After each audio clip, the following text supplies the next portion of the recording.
I got a job lecturing in sociology in a college. We moved to work in the southwest of England and I started teaching sociology. So I then taught sociology for the next 20 years. He was running courses on Gandhian philosophy. Gandhian globalization. That's it. I have attended. What is sociology, and what are you learning in that subject? Well, it's about human behaviour, obviously. Probably why a lot of us become teachers, because we want to change the world a little bit.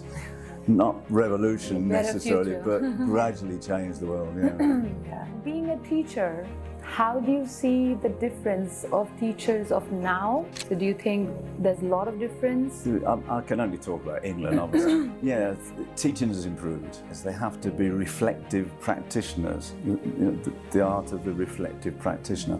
And the children from the small school did much better, got better exam results than the children from ordinary schools.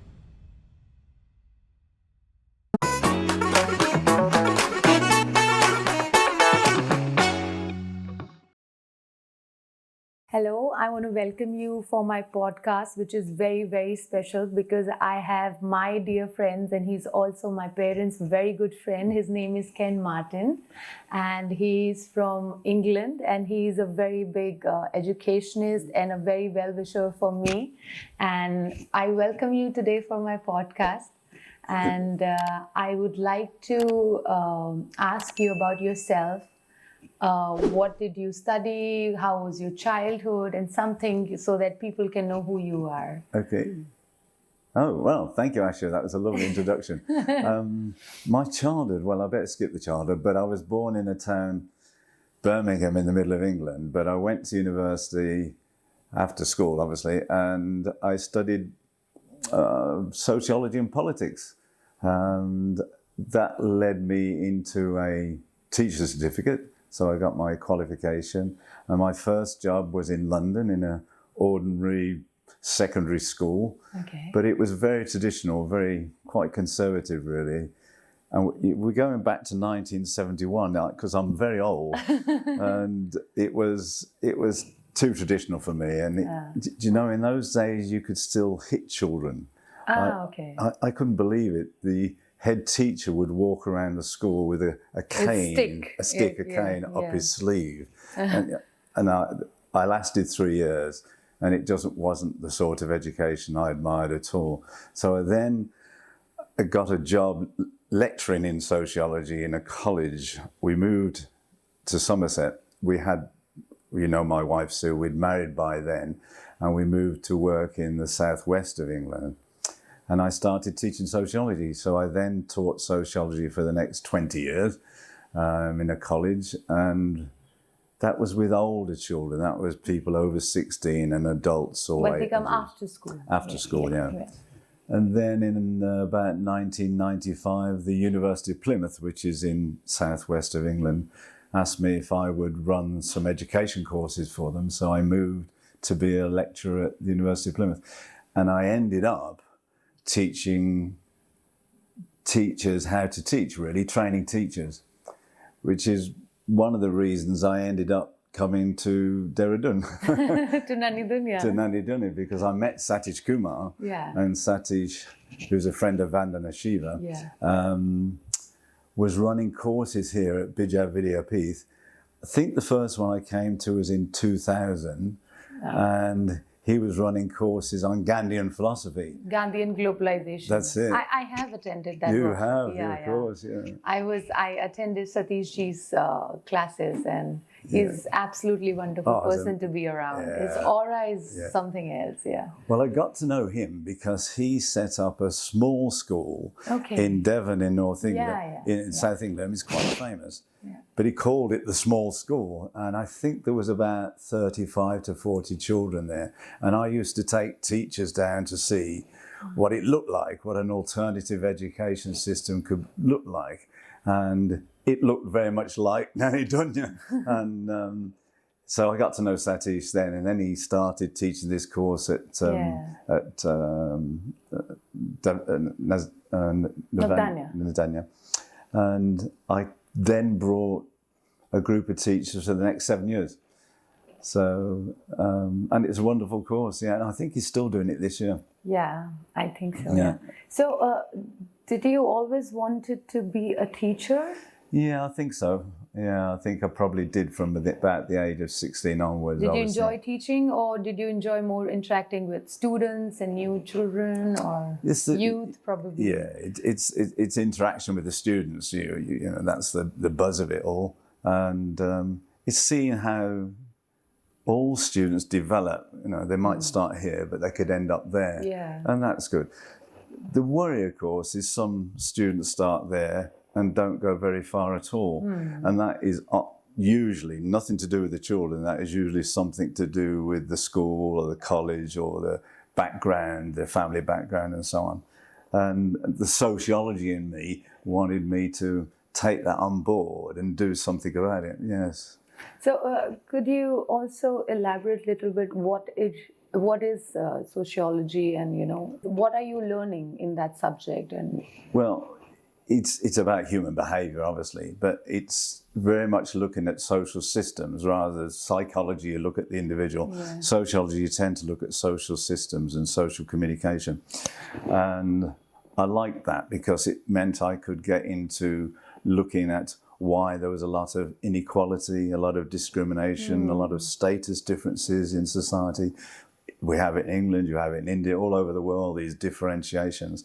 And you just need to ask that question, why? Why are all these differences? And that's what I did in my teaching. I wanted my students to become critical thinkers. You know the phrase. Yeah. That's the key, really, is can you look at something and analyse it and see the different debates and come up perhaps with a way of changing things. That was always but I wanted students to be creative as well. I mean, this school is tremendously creative, and I wanted students to be not just accept what they've been told, but to criticise it and maybe move things on and improve things. I mean, that's probably why a lot of us become teachers, because we want to change the world a little bit. Not revolution necessarily, but gradually change the world, yeah. So is it difficult when you have students coming from diverse backgrounds and you're teaching this subject, because their understanding of life and society and culture is different? It is, and that adds to that's a strength of sociology. You can take on board all those different cultures. I got very interested. If I go back to that school I taught at when I was young, there were a lot of children from Afro-Caribbean, from the West Indies coming into London schools. And they weren't being treated very well. Yeah. The teachers didn't know how to deal with different cultures, really. And the students were often very lost. And I gradually realised there was a lot of discrimination. And when I did my master's, I think I did my master's education about 1978, 79. Wow. I wrote a thesis on institutional racism in education because I was getting more and more annoyed at the way West Indian and eventually Asian children were being treated in the British system. I mean, I wasn't the only one. Lots of people were writing books about it then, and people were getting very worried about it. And I eventually carried on that research when I did my doctorate, which I did eventually in the 1990s. So are you Dr. Ken? I am, but nobody calls me that. I've only ever had one letter with Dr. Ken on it. So. Yeah, everybody just calls you Ken. Yeah. So being a teacher, how do you see the difference of teachers of now? You know, now teachers are much more different in their perspective, in their views and how they teach, and comparatively to the era where you were from. Yeah. So do you think there's a lot of difference? I can only talk about England, obviously. Yeah, teaching has improved. Okay. Teaching was not good when I joined the profession. Okay. It's got better. And it's got better because people have realised they have to be reflective practitioners, the art of the reflective practitioner. And they have to think about what they're doing. They can't keep doing the same thing. Yeah. And I think that's happened to a lot of teachers. But, and there's a big but here, in England, the governments gradually started controlling the curriculum more and more. System, the education system. The education system and what is taught within the education system. It started happening in the 1980s and it gradually got stricter and stricter. So in our schools now, you have to do what's called a national curriculum. Unless you're in a private school, I'm only talking about the 93% of children who go through a government school. And they have to do what the government says they have to do. And they have to do it in a set order. So when you're 7, you do that. When you're 9, you do that. When you're 11, you do that. When you're 13, you do that. That's too strict for me. You would never, Nani Dunya would never last in the English education. Would fail. They would fail, yeah. Because we're dealing with every child. Exactly. It's different psychology and how they're behaving and where they're coming from. Yeah. So do you think the technology has also been helpful, innovative, or it has made people a little handicapped with, respect to that they're not interacting much with others? And I'm in two minds about it, really. I didn't like the technology coming into colleges and schools and universities when I was there because it was changing teaching a little bit. But I can see the advantages, as many teachers can, of having an internet system where the children can grab knowledge very easily. But the downside of that, of course, is the knowledge. It depends who's put that knowledge on the internet and who's saying it. Because there's no limit. There's no limit. So it has, as you know, social media has its advantages and disadvantages. So I do worry about it, and I worry about when I see, we were talking about it last night, when I see children walking around with the mobile phones and on it all the time. A lot of us are worrying about this, aren't we? Not just me. But I can see that with the older children, it can be very useful. But most schools in England now don't let children take their mobiles into school, or they take their mobiles off them as they get into school and put them in a box and give them back at the end of the day. But for children over 16, students over 16, I can see that's okay. That's okay, I think. They can, because they also have the intelligence to segregate the knowledge. What they need and what they don't need, they can leave it. But when you're too fragile and vulnerable, you just don't know what to see, so you just keep scrolling and keep getting into it. So you have traveled a lot and you have seen different kinds of schools and education systems and in different countries. So how do you see them? Like how do you see how different they are, from a place where you are coming from, which is much developed, and then you come to India that was in a developing state, and then if you see schools in Africa or Uganda maybe or something which are very underdeveloped. So how do you see the difference in the education? There's a rich world and there's a poor world. And the rich world, of course, have got the universities and the facilities and everything.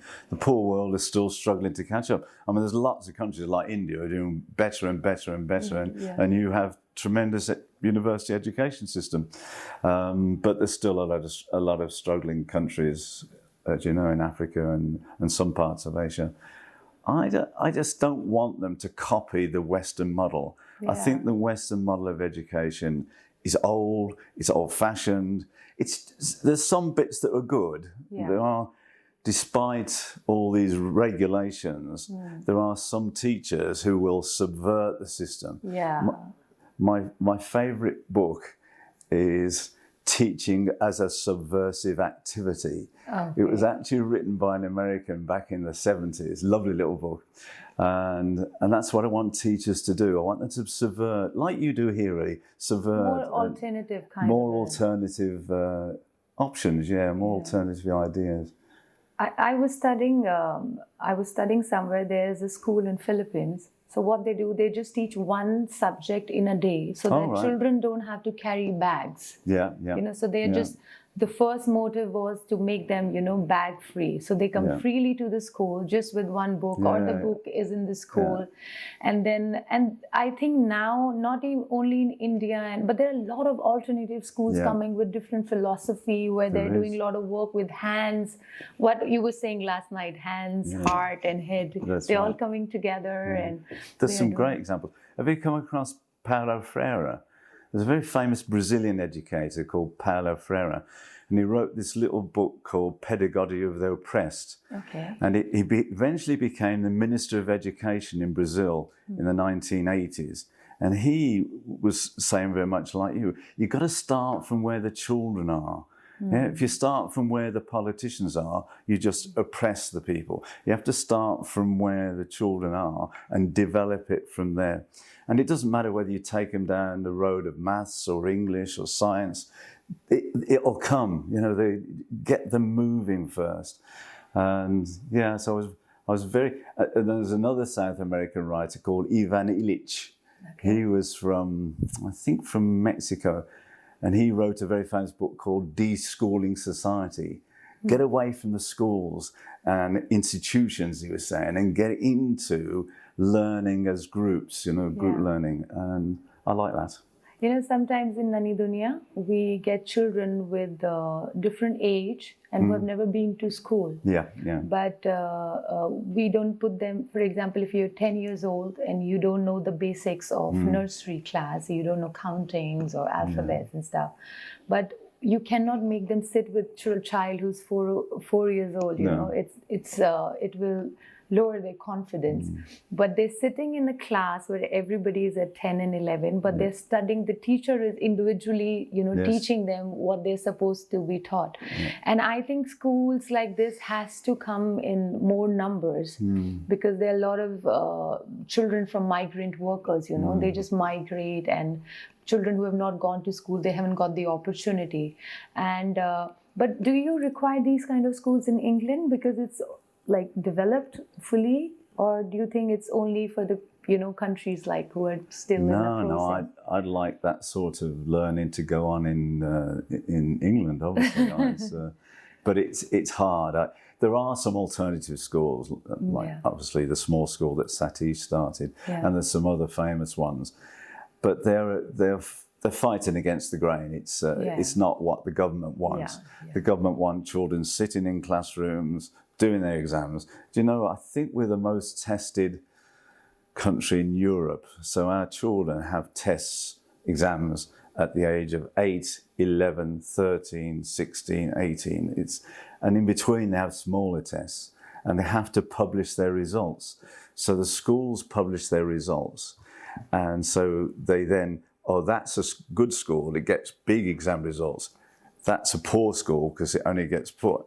I don't like that at all, because there's much more to go on in life, isn't there? Much more you should be talking about and measuring, not just how good you are at written tests. That's just a very minor part of education. So you have a lot of kinds of schools, you have Waldorf school, you have public school, you have Montessori school, and so how are they different, from each other? What do you think? Yeah, the majority are state government schools. Okay, which has a particular curriculum, and they follow a system from government. Yeah, and a particular way of teaching usually as well. There's a small minority of private schools where you pay a lot of money. That's about 7%. And then there's a very, very few, Rudolf Steiner, Montessori, small school. I mean, you could count almost on two hands. I mean, there's very few of them, maybe 50 dotted around England. And they find it hard to exist because you have to pay. The government won't support those schools, so you have to ask parents for money to pay. So it's quite hard. So they're expensive. Yeah.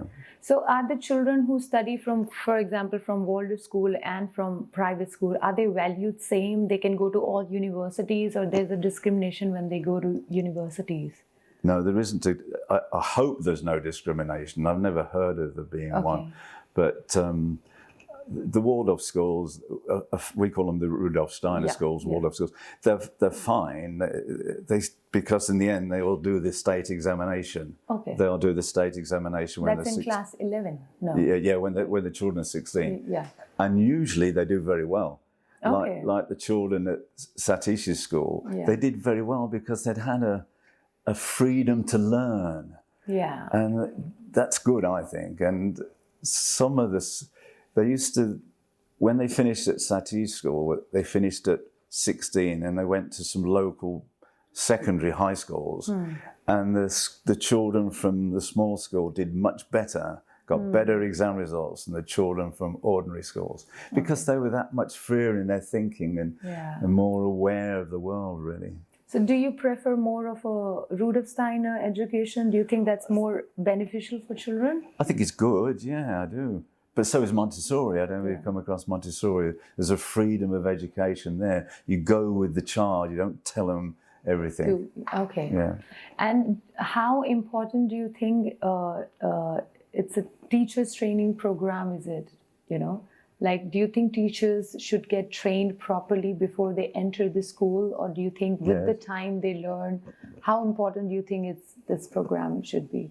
I think it's very important that teachers get trained and educated, yeah. I don't like using the word training because it sounds like industry. Yeah. But that teachers get educated, yes. Yeah. But I want an education that is a self-reflective education, not one that you do this because the teachers 10 years ago did it. I don't like that, no. Okay. Because, you know, in India now we have a particular education system. If you want to be a teacher, you need to do certain kind of degree or diploma. Oh, right, until then you cannot enter the school. Yeah. But when I was in school, we had some teachers who just did, you know, schooling and never went to college. Yeah. But they were teaching us much better than, you know, the teachers who actually went to college and did their program in, you know, education. Yeah. So what I experienced was the practical knowledge when you were with children. Yeah. I think that mattered more. They were more interested to learn from children and not only teaching children, you know. Yeah. So it's a two-way thing. Yeah, it should be a two-way thing, education, learning. Yeah, but I somehow in India, I don't know about abroad, but I missed the, you know, we used to use this term as a guru. So we missed that kind of teachers. It's more, sometimes I feel it's a little mechanical now. Yeah. You know, you have a particular time. You will come, you will do a certain chapter in a certain way, you'll go, you will not go, you know, out of your limits, you will not give your more time, you know. Yeah. So I think that is something which is missing here now. Yeah. Is it also Yeah, well, that's what I was saying. You have to do certain curricula at certain times. You know, you're 100% right, that's missing in England.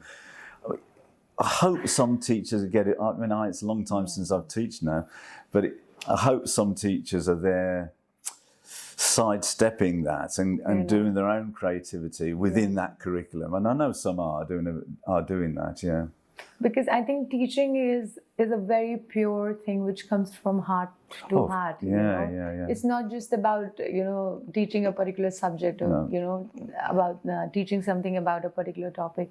Do you have any special story or any experience with any student which I'm sure you must be having many, or with any teacher when you were teaching or when you were, you know, taking programs for teachers, which is very close to you and which you thought would be, if it's nice to share something, you know, which is emotional, which you felt connected with. I taught a lot of adults. Okay. You know, people over 25 to the ages of 45, and I brought some of them here over the years. In Nani Dunya. Yeah, and a lot of them left school early, didn't have any exams, but they came back into education later because there was a special system. So people like me would say, interview them and say, if you want to do it, come. You know, I didn't look at their certificates. I didn't want to know whether they'd passed the high school certificate.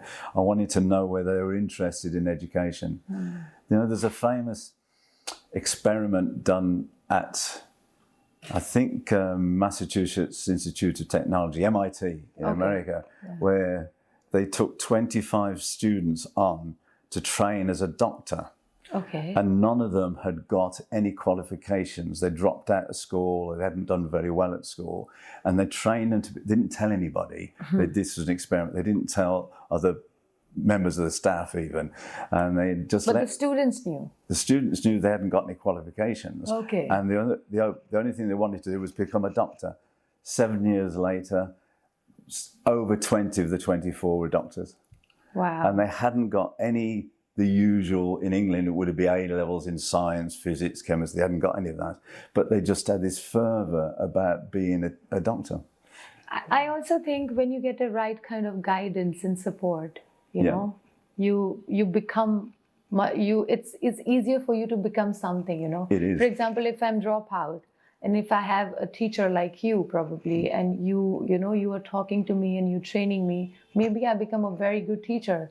But maybe if I would have not got a guidance, I would have been something else, you know. So I think the guiding light is also very important. It's just not your, you know, the willing, and also the support of the system and the people around, and you know, the mindset that changes. Right. And so you have seen Nani Dunya for over years now. Yeah. So what is your experience with Nani Dunya? How do you think the Nani Dunya is functioning, or whatever your views is about it? I think it's wonderful. I was just looking at the book. I've written in your book 7 times now. And every time I said I've enjoyed my visit, loved it. No, you just do everything. You do things well, don't you? You've got some lovely teachers. You've got Kieran. You've got yourself. You stir up the right atmosphere, and the kids respond because that atmosphere is supportive and funny and lively. And no, it's good. Yeah, no, you're doing well. Yeah. And Kieran was telling me quite a lot of your students go on to do other things, don't they? Go to university. Yeah. So because we have children coming from very diverse backgrounds, some are coming from very good families, some are coming from deprived section, you know, some are special. So we have a taste of every kind of, you do. And then, and we're doing so much of practical work that no one will die hungry, you know. They will get into something, they will work, they will not beg, they will create, you know, opportunity for themselves, and they will come out with it. So that is one thing I love about Nani Dunya, because I studied myself. So I understand it, and it's also because it's my family, so I even understand it more. But I think all the children who have been part of Nani Dunya are doing extremely wonderful and well in their life. And you also integrate students with special needs so well. You are so good at that. I mean, we struggle with that in England, and when it can be difficult in big schools too. In small schools, do it better, I think. And you set this family atmosphere up. I mean, just watching that dance yesterday, and then you told me that some of those children couldn't speak or hear, and I'm amazed that they're doing it. Oh, lovely. Because they follow. You know, I think if you treat special children normal, they become normal. They would just, for example, if I ask a normal child to get a glass of water, he'll be faster, but probably a special need would get little 5 minutes later, but he will get or she will get. So I'm saying it's just, and then they start becoming normal because you treat them normal. Or then they think, okay, I am normal, everything is okay and fine, and life is beautiful. And so that is something I hope, you know, a lot of schools, now in India, they have made it compulsory that you need to have few special children in the school. You cannot say no. You cannot say no. Okay. Because there are so many children who are not going to school because there are no schools like this. So, and now I think schools have started this kind of system.